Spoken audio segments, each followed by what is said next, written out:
Academy के students आपस में उसे लेकर विस्पर करने लगते हैं, वही जिसने डुएल जीता था। साबिगांग कॉन्फिडेंस से चल रहा होता है। अब एकेडमी का एरियल व्यू दिखता है। ये ऑर्थोडॉक्स अलायंस की टॉप मार्शल आर्ट्स एकेडमीज में से एक थी। स्टूडेंट्स जाने माने क्लन्स और सेट से आते हैं और इंस्ट्रक्टर्स में असिस्टेंट और ऑफिशियल डिवाइडेड होते हैं।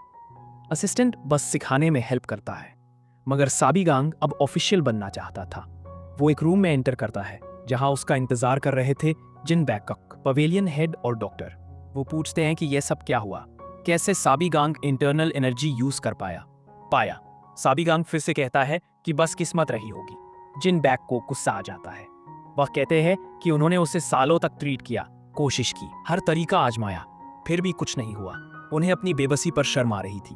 वह माफी मांगते हैं, ये कहते हुए कि शायद उनकी वजह से साबिगांग ने इतनी नफरत झेली। साबिगांग की आंखें भर आती हैं।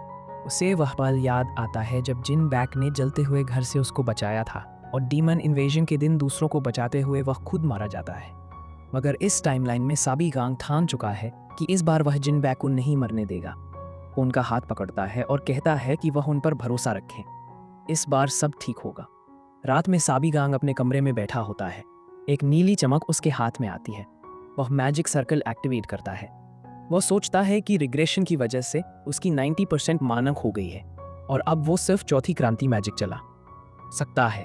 उसे 8वीं क्रांति तक पहुंचने में सदियां मुँह लगी थी, मगर अब वो ग्रेटफुल है कि थोड़ा सा पावर बचा है। वह खुद से कहता है कि भले वह उस नरक से लौट आया है, मगर 10 साल बाद फिर से डीमन इन्वेन होगा, मगर इस बार सब अलग होगा। उसके पास 300 साल की यादें हैं। इसे डीमंस की मैजिक, आर्टिफैक्ट्स, वेपन सब कुछ पता है, और सबसे जरूरी बात डीमन किंग को हराना कैसे है यह भी। तभी डोर नॉक होता है। जिन बैक आता है और बताता है कि वाइस डायरेक्टर चियोन सेम्योंग ने बुलाया है।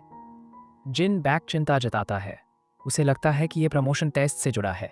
वह बताता है कि संदक को वाइस डायरेक्टर ने रेकमेंड किया था और शायद वह अभी भी गजेस रखता है। वो पूछता है कि साबिगांग सडनली ऑफिशियल इंस्ट्रक्टर क्यों बनना चाहता है। साबिगांग मुस्कुराकर जवाब देता है कि ये एकेडमी को सुधारने का पहला कदम है। उसे याद आता है एकेडमी 2 साल पहले तक टॉप 3 में थी, मगर उसके मास्टर अचानक गायब हो गए थे और 2 साल तक कोई रिप्लेसमेंट नहीं मिला। और वो ये भी जानता है कि एकेडमी की डाउनफॉल की वजह समयंग ही है। अब साबिगांग मीटिंग रूम के दरवाजे खोलता है और सामने होता है वाइस डायरेक्टर चयन सिमयंग। सिमयंग पूछता है कि क्या वह प्रमोशन रिक्वेस्ट को लेकर वाकई सीरियस है। साबिगांग कॉन्फिडेंस के साथ मुस्कुराकर जवाब देता है कि वह बिल्कुल सीरियस है।